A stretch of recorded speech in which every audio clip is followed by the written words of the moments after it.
జన్మజాతకం గోచార ప్రభావం ప్రత్యేక కార్యక్రమానికి స్వాగతం.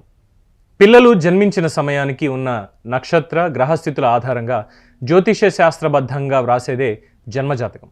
జాతకుని గుణగణాలు, జీవితంలో ఎదురయ్యే అనుకూలతలు, ప్రతికూలతలు, యోగాలు, దోషాలు, ఇలా మొత్తంగా జాతకుని జీవితంలో సంభవించే అనేక అంశాలని ముందే వివరించే శక్తి కలిగినటువంటి అద్భుత భవిష్యవాణి ఈ జ్యోతిష్య శాస్త్రం. ద్వాదశ రాశులకు ఎలాంటి ఫలితాలు కలుగుతాయి, ఎంతవరకు వ్యక్తులపై గోచార ప్రభావం ఉంటుంది అనే విషయాల్ని సవివరంగా తెలుసుకుందాం. ఉపాసనా బలం కలిగిన దైవజ్ఞులు, దాదాపు 1,00,000కు పైగా జాతకులకు పరిష్కారాలు అందించిన అపర వరాహిమిహిరుడు, అఖండ జ్యోతిష్య సామ్రాట్ బిరుదాంకితులు బ్రహ్మశ్రీ పొన్నలూరి శ్రీనివాస గార్గేయ గారు శని రవిగ్రహాల సమసప్తమ స్థితి వల్ల ఏ రాశుల వారికి ఎలాంటి ఫలితాలు కలుగుతాయో వివరించేందుకు మన స్టూడియోలో ఉన్నారు. వారికి అభివాదాలు తెలిపి మన కార్యక్రమాన్ని ప్రారంభిద్దాం. రవి శని పక్క చూస్తాడు, శని రవి పక్క చూస్తారు. ఇద్దరు ఒకరి వైపు ఒకరు తీక్షణ వీక్షణలు ఉంటాయి అని ఉంటే ఏమిటబ్బా అది మనం తెలుసుకోవాలి. మనం ఏంటంటే ముందు దీని గురించి మాట్లాడుకొని 8 గంటల దగ్గర నుంచి 9 గంటల దాకా ఏ రాశికి ఈ తీక్షణ వీక్షణలు ఎలా ఉంటాయని మనం చెప్పుకుందాం.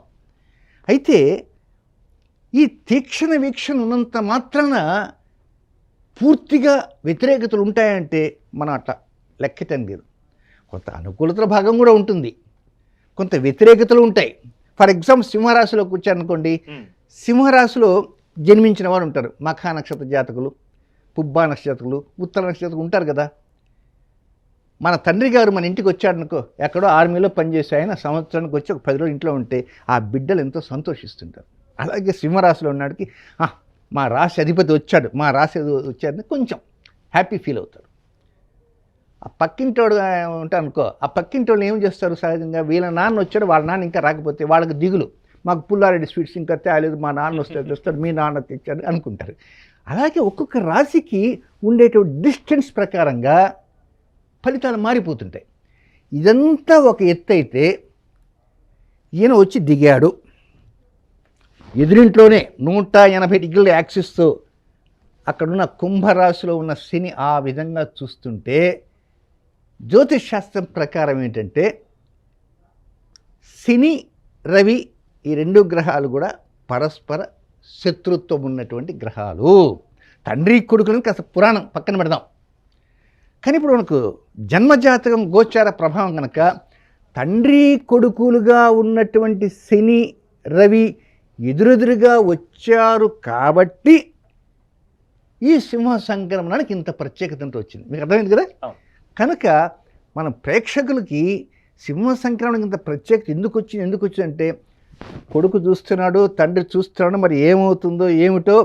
అయితే ఇక్కడ ఒక అతి ముఖ్యమైన పాయింట్ నేను చెప్తా, ఇంకా మీకు స్ట్రైక్ కాలేదేమో ఆ పాయింట్. ఇదేమిటంటే ఎవరికి ఏ విధంగా ఉంటుంది అనే దానికంటే కూడా అసలు దేశానికి ఆర్థిక పరిస్థితికి దానికంటే అసలైనది ఒకటి ఉందండి. దేశానికి ఆర్థిక పరిస్థితి, ఇప్పుడు నరేంద్ర మోడీ గారు ఉన్నారు, పీక పరిశ్రమ నోట్లన్నీ మళ్ళీ 2,000 నోట్లు పీసాడు. ఇప్పుడు అందరూ భయపడుతున్నారు, మళ్ళీ నెక్స్ట్ ఈయన వస్తే ఇంకేం పీకుతాడో అని. సరే, ఈ పీకపోవటాలు పక్కన పెట్టేసి అసలు రవి శని ఉన్నందు కారణంగా అసలు ఏమిటి పరిస్థితి అంటే, శని ఒక రాజకీయ పార్టీకి ప్రాతినిధ్యం వహించేటువంటి గ్రహం. రాజకీయ పార్టీ అంటే ఏమిటి? రకరకాల పార్టీలు ఉంటాయి. ప్రాంతీయ పార్టీలు ఉన్నాయి, జాతీయ పార్టీలు ఉన్నాయి, ఏదో చిన్న చితక పార్టీ. ఏదైనా సరే ఒక రాజకీయ పార్టీ నడపాలన్నా, రాజకీయ పార్టీ స్థాపించాలన్నా, ఆ రాజకీయ పార్టీ ఉనికి చక్కగా ఉండాలన్నా దానికి శనిగ్రహ అనుగ్రహం ఉంటేనే ఆ రాజకీయ పార్టీ ఉంటుంది. ఆ రాజకీయ పార్టీ ఎన్ని సీట్లు గెలుస్తుందనే విషయం ఇంకా పక్కన పెడదాం. అయితే రాజకీయ పార్టీ నిలబడాలి అంటే ముందు కర్మప్రభు అయినటువంటి శని అనుగ్రహం ఉంటేనే రాజకీయ పార్టీ. ఓకే, ఈ రాజకీయ పార్టీ ఫర్ ఎగ్జాంపుల్ ఒక రాష్ట్రంలో కొన్ని సీట్లు గెలిచి బాగా ఓటింగ్ అంతా వేసిన తర్వాత అది అధికారంలోకి వచ్చింది అనుకుందాం ఆ రాజకీయ. అప్పుడు అధికారంలోకి రాగానే పరిపాలన వాళ్ళ చేతుల్లోకి వస్తుంది. ఆ పరిపాలన రావాలంటే రవి యొక్క అనుగ్రహం ఉంటేనే వాళ్ళు పరిపాలన చేయగలరు. సో రాజకీయ పార్టీ స్థాపించి దాని మనుగడ కాపాడటానికి శని అనుకూలిస్తున్నాడు. ఈ ప్రజల ద్వారా ఎన్నికలలో నిలబడి గెలిచి దాన్ని డెవలప్ చేసి ఒక పరిపాలనకి వెళ్ళాలంటే శని రవి అనుగ్రహించాలి. సో ఇప్పుడు ఈ ఇద్దరు కూడా రాజకీయాలకు అనుకూలం. కానీ ఇప్పుడు వచ్చింది ఏంటంటే ఇద్దరు ఎదురెదురుగా ఉన్నారు. ఇద్దరికి మధ్య పచ్చగడ్డేస్తే భగ్గుమంటుంది. అంటే ఇప్పుడు ఏదో మన రాష్ట్రానికి నేతలు ఉంటారు, దేశానికి నేతలు ఉంటారు. కేవలం ఈ మన రాష్ట్రమే కాదు, మన దేశమే కాదు, ప్రపంచానికంతా ఉంది. కనుక శని రవి వైపు చూస్తున్నాడు, రవి శని వైపు చూస్తున్నాడు. కాబట్టి ప్రపంచవ్యాప్తంగా ఉండేటువంటి రాజకీయ నేతలు వారి మనసులన్నీ పూర్తి కల్మషంగానే ఉంటాయి.